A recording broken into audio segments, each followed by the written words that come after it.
তৈরি হয়ে গিয়েছে আমার পটল আলুর রসা। দেখবেন একটু এরকম গামাখা গামাখা থাকে। তো চলুন নামিয়ে নিয়ে আর আসছি।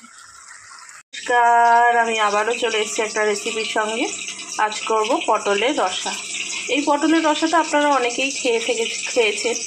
অনুষ্ঠান বাড়িতে খুবই হয়, দুপুরের খাবারে বা টিফিনের খাবারে, সকালে। তো সেই রকমই একটা রেসিপি নিয়ে চলে এসেছি। তো চলুন, এই যে এখানে আমি পটলটা খুব ভালো করে কেটে নিয়েছি।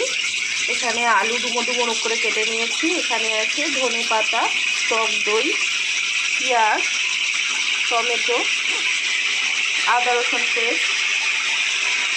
এখানে আছে ফোড়নের জন্য গোটা জিরে, আর আছে লঙ্কা গুঁড়ো, হলুদ গুঁড়ো, জিরে ধনে গুঁড়ো, আর আছে গরম মশলা গুঁড়ো, নুন, তেল তো লাগবেই। আমি তেল গরম বসিয়ে দিয়েছি। তেলটা গরম হয়ে গেলে প্রথমে আমি পটলটা ভেজে নেব। তেলটা গরম হয়ে গিয়েছে, পটলগুলো দিয়ে দিচ্ছি।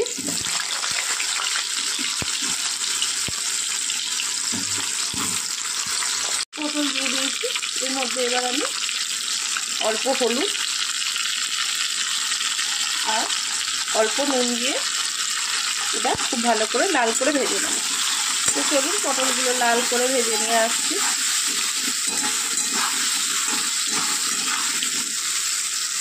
পটলটা আমি লাল করে ভেজে নিয়েছি। তো চলুন এবার তুলে নিয়ে আর আসছি। ওই তেলের মধ্যেই দিয়ে দেবো গোটা জিরে ফোড়ন।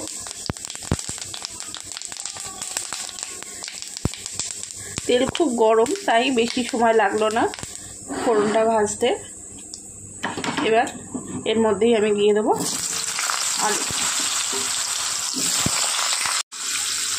আলুটা দিয়ে দিয়েছি।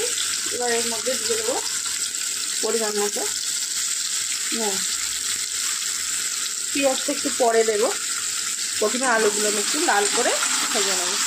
তো সবই লাল করে ভেজে নিয়ে আর আসছি। লাল করে ভেজে নিয়েছি। এবার এরপরে দিয়ে দেবো আমি কুচিয়ে রাখা পেঁয়াজটা।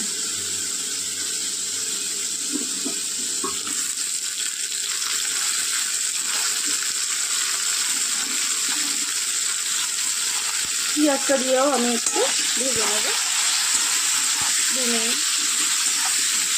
পেঁয়াজটাও একটু লাল করে ভেজে নেব, তারপরে আসছি। পেঁয়াজটা দিয়েও আমি একটু ভেজে নিয়েছি। এবার দিয়ে দেবো আদা রসুন পেস্ট।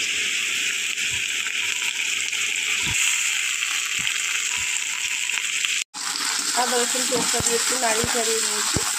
এবার গুঁড়ো মশলাগুলো আমি দিয়ে দেবো।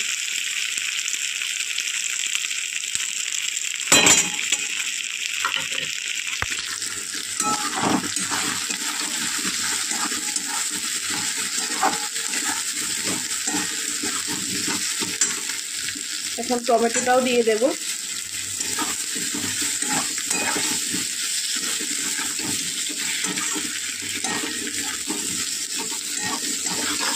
অল্প জল দেবো।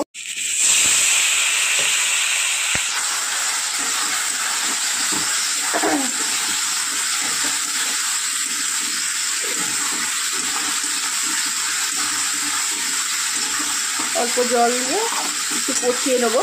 কষিয়ে নিয়ে আর আসছি। কষিয়ে নিয়েছি।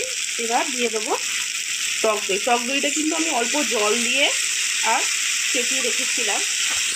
আর টক দইটা দেওয়ার সময় আমি গ্যাসটা একদম আস্তে করে দিয়েছি।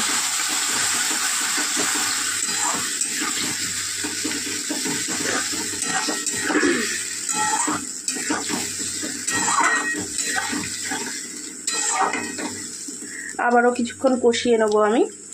কষিয়ে নিয়ে তারপর আসছি। তো খুব ভালো করে আমি দইটা দিয়েও কষিয়ে নিয়েছি। এইবার আমি দিয়ে দেবো পটলটা। নুন হলুদ দিয়ে ভেজে রাখা পটলটা আমি দিয়ে দিলাম। পটলটা প্রায় 50% কুক অলরেডি হয়ে গিয়েছে, আর আলুটাও 50% কুক হয়ে গিয়েছে।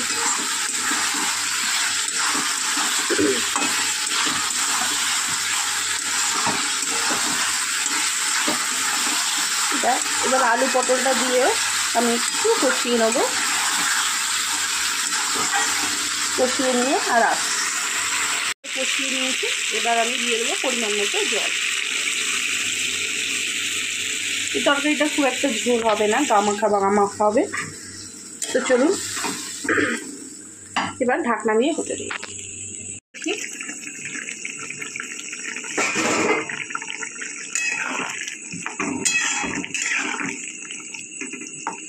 আলু পটল সবই সিদ্ধ হয়ে গিয়েছে।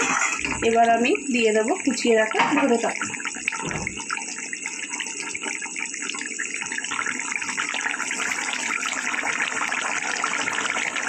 এতক্ষণ আমি গ্যাসটা আস্তে দিয়ে রান্না করে নিয়েছি। এবার এটা গ্যাসটা জোরে দিয়ে দেবো, দিয়ে আর 5 মিনিট রান্না করে নেবো, তাহলেই আমার পটল আলু রসা হয়ে যাবে। তো চলুন আসছি 5 মিনিট পর। তৈরি হয়ে গিয়েছে আমার পটল আলুর রসা। দেখবেন একটু এরকম গামাখা থাকে। তো চলুন নামিয়ে নিয়ে আর আসছি। তৈরি হয়ে গিয়েছে আমার পটল আলুর রসা। রেসিপিটা যদি ভালো লেগে থাকে অবশ্যই লাইক শেয়ার আর সাবস্ক্রাইব করে দেবেন। আর রেসিপি সম্পর্কে কিছু জানার থাকলে অবশ্যই কমেন্ট করুন। তো চলুন আজকের মতো টাটা, দেখা হবে অন্য কোনো দিন অন্য কোনো রেসিপির সঙ্গে।